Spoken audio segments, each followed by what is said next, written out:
One of my favorite action films growing up and even to this day is Terminator 2. That was a movie that, for me, marks a large level of nostalgia when I was a kid, and it was something that went hand in hand with a lot of the action games and action media in general that I consumed at that time period in my young life.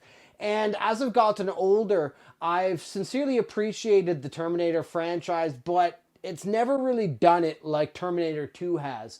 So seeing recently that there was an announcement for Terminator 2 No Fate, which is essentially a 2D side-scrolling, what appears to be almost like a love letter to that movie, I was very excited because there's something about that movie in general, just from the set pieces to the action to all of everything about it that I loved growing up. And it looks like this game is attempting to mimic a lot of that magic. And so I'm really excited about this game.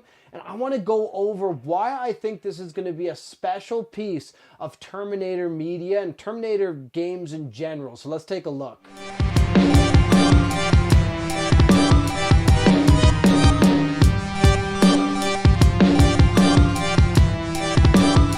Terminator 2D No Fate is developed by Bitmap Bureau, and it's coming out for Xbox, the PlayStation consoles, and PC, of course. But the thing that I like about this and the approach that they're taking to this that I really like is that they're not trying to go for some overdone 3D AAA style looking game.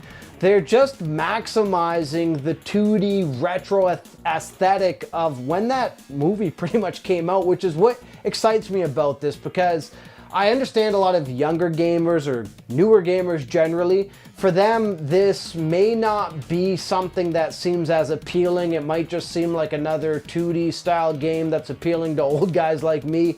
But when Terminator 2 came out, it came out in an era where graphics like this were prevalent. That's what I was used to seeing when it even came to the Terminator 2 arcade game, when it came to the Sega Genesis Terminator. So it feels like this is a true love letter to that era that it came out in. And it feels like they're maximizing the aesthetic or the 2D aesthetic of that era, obviously with some more modern flourishes or flair in the visuals department. But I think, in my opinion, it looks so good. It looks so smooth, and it looks like they're doing a phenomenal job of capturing the aesthetic and the uniqueness of the original Terminator 2 movie and putting that in game form, and they're putting it in a way that almost makes me nostalgic for a game that never existed. And that's what I really love about this approach. It looks like we're going to be getting almost like a Contra style game in some cases, and then you're going to get some it looks like almost on-rail levels or on-rail shooting elements, and then you're also going to have general brawling that's going on. And I think that mix-up or that toss-up of different gameplay elements is probably going to make this game feel exciting from start to finish. So I'm personally very excited for this game. I think that there is a lot of cool things happening with it, and I've been watching some of the making ofs that they have on there on Bitmap Bureau's channel, which I heavily recommend if you're interested in this checking out as well. And it just looks like this is true fans of that movie creating something that is going to be really awesome for people like myself who are huge fans of the original Terminator 2 film.